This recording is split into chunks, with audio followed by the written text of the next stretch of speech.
Welcome to Tekedia Daily. I'm Ndubuisi Ekekwe. Today, a conversation will focus on how Lagos State is redesigning Nigeria and providing the future fiscal model for states. You know, they used to say, and they continually say that before Nigeria, there was Lagos. Lagos is an amazing city. It's actually one of the top 10 economies in Africa. In short, before the naira was extremely deteriorated.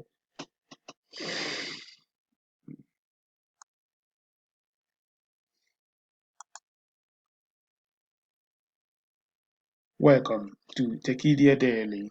I'm Ndubuisi Ekekwe. Our conversation today will focus on how Lagos State is redesigning the fiscal structure of Nigeria by providing a new fiscal model that other states could follow. Before Nigeria, there was Lagos. Lagos has been a very big part of West African regional economy in the sense that it's just the city that actually makes up what we call today as Nigeria. It is an amazing city with amazing people, one of the top 10 economies in Africa. Before Naira lost its value significantly in the last few years, Lagos was actually one of the top 10, one of the top 7, if not 4 economies in the world, in Africa. So it has this great optimism that when you enter Lagos, anything is possible. It's a very great place, a very great city, has great residents, and also an innovation powerhouse. It has the best infrastructure in Nigeria, and of course, Lagos has consistently produced some of the finest leaders, I would say, at the state level in Nigeria. It has always elected quality leaders running the affairs of the state. And all these things are showing up in so many ways. And Lagosians and the city of the state of Lagos, they are reaping the benefits of this fairly decent, relative better infrastructure as well as great leadership. When you say that Lagos is a center of excellence, it's actually so. In regional West African markets, it's a seat of finance, it's a seat of technology, it's a center of services, and certainly anything you can think of in trade, industry, and commerce. Lagos symbolizes the very best you can find in Nigeria. And the results are there. One of the things this great, amazing city is doing now is redesigning its financial system. That means that Lagos has increasingly moved away from dependence on federal account allocation. It means that Lagos has deepened its capabilities, its efficiency in generating internal generated revenue. And it has done this thing by improving its pay-as-you-earn direct assessments like properties, road tax, and revenue from the MDS as ministry departments and agencies. And as it continues to do this, it has consistently improved the total revenue it is generated every year. And this is the future template for the country because even though people are necessarily talking about fiscal federalism, of course, that is good. But it turns out that there are so many ways one can actually help the state if you are a governor before necessarily if the before necessarily the National Assembly and the Senate actually take action. So Lagos is showing it here that in 2006 it generated more internal generated revenue than 30 states combined together. And that's to tell you that it has built up its capability of actually finding where this money is, and it has also improved its ability to actually support organizations, businesses that are doing businesses in Lagos to have the ability for them to grow revenue for even for it to collect it. Of course, somebody can say, hey, Lagos, that Nigeria invested a significant amount of money developing Lagos. So you expect Lagos to have that leverage, that opportunity to do what it's doing. But that does not necessarily mean that you can't give it credit because in as much as Lagos has is everything built for it, most things built for it. Lagos also has an obligation especially the leadership of Lagos State, has an obligation to provide services. Because if it has not done that, I promise you that most of the financial institutions, most of the industrial participants would have actually looked for alternative states to move. So it is not a default that because the infrastructure has been built when it was the capital of Nigeria, that everything just have to be the way they are. There is a constant level of innovation. There is a constant level of planning for the leadership of Lagos State to continuously make sure that Lagos stays ahead. And that is a very critical part. So, but when you understand that a report from Economic Confidential, a magazine, that's noted that 14 states are technically economically insolvent because their internal generated revenue is less than 10% of the federal allocation. It simply means that without the federal allocation, these states cannot do anything. And that is very, very unfortunate. So Lagos top statistics, excluding Ogun State, Rivers State, Edo, Kwara, and Delta states.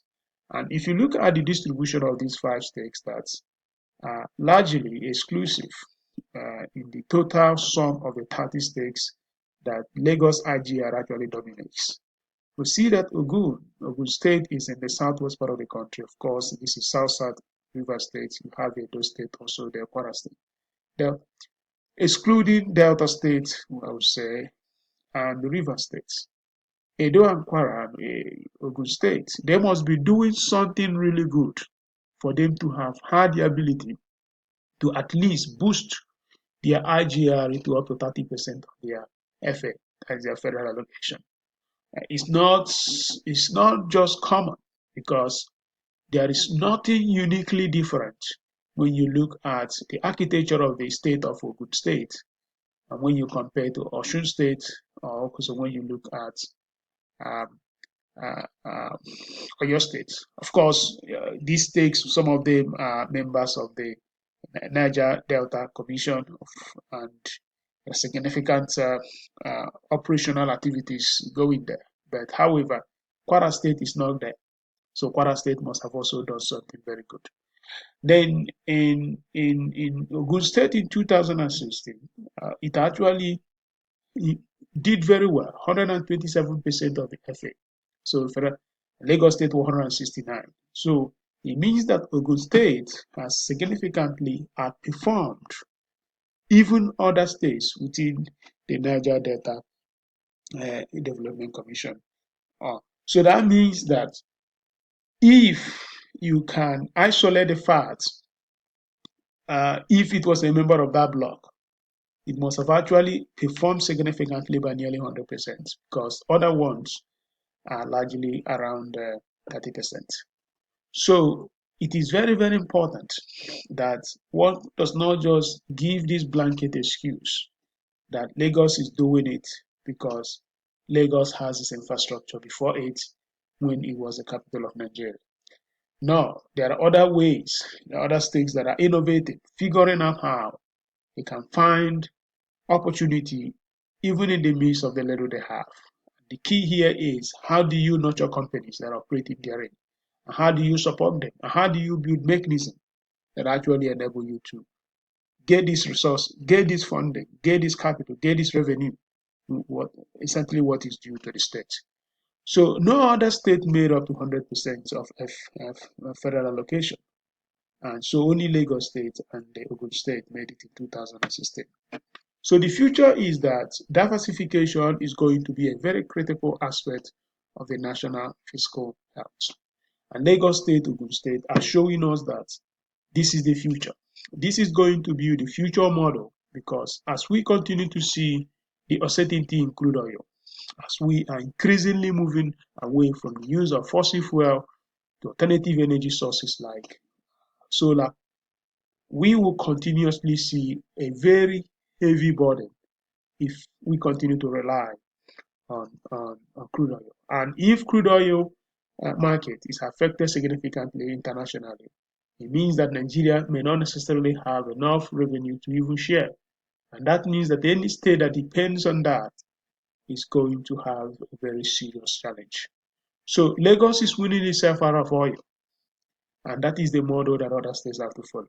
It's a very significant achievement for the state because it means that he can build his wealth, he can build his future on something that is predictable, which is basically collecting taxes, collecting fees from businesses and citizens in the state.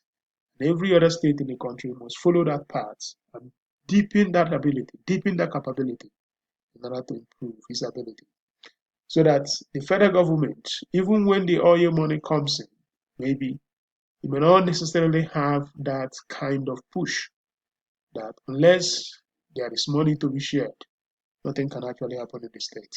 So we want to say Lagos well done. We want to also commend Ogun State, and we believe that other states could borrow some strategies they have deployed to make sure that we continue to have a country at different levels of our state governments that have the ability to sustain any cushion effect at the international crude market.